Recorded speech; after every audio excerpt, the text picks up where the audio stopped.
ఓం నమః శివాయ. ఓం అథ శ్రీ శివాష్టోత్తరశతనామస్తోత్రం ప్రారంభః.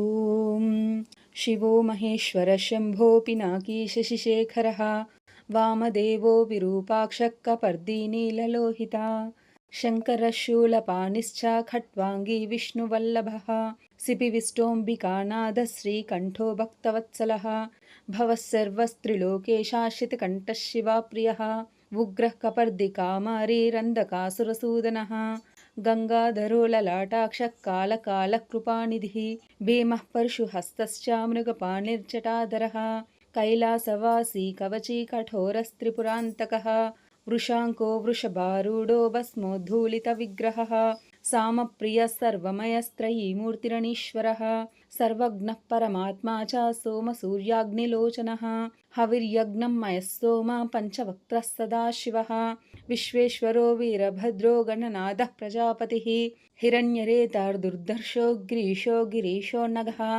भुजङ्गभूषणो भर्गो गिरिधन्वा गिरिप्रियः कृत्तिवासा पुरारातिर्भगवान् प्रमदाधिपः मृत्युञ्जय सूक्ष्मतनुर्जगद्व्यापी जगद्गुरुः व्योमकेशो महासेना जनकश्चारुविक्रमः रुद्रो भूतपतिस्तानुर्नहिर्बुद्ध्यो दिगम्बरः अष्टमूर्तिरनेकात्मा सात्विकः शुद्धविग्रहः शाश्वतः खण्डपरशुरजः पापविमोचकः मृडः पशुपतिर्देवो महादेवो व्ययो हरिः पूषदन्तभिदव्यग्रो दक्षाध्वरहरो हरः भगनेत्राभिदव्यक्ता सहस्राक्षः सहस्रपात् अपवर्गप्रदो तस्तारकः परमेश्वरः एवं श्रीशम्भुदेवस्य नाम्नाम् अष्टोत्तरं शतम्. ओम इति श्री शिवाष्टोत्तरशतनामस्तोत्रं सम्पूर्णम्.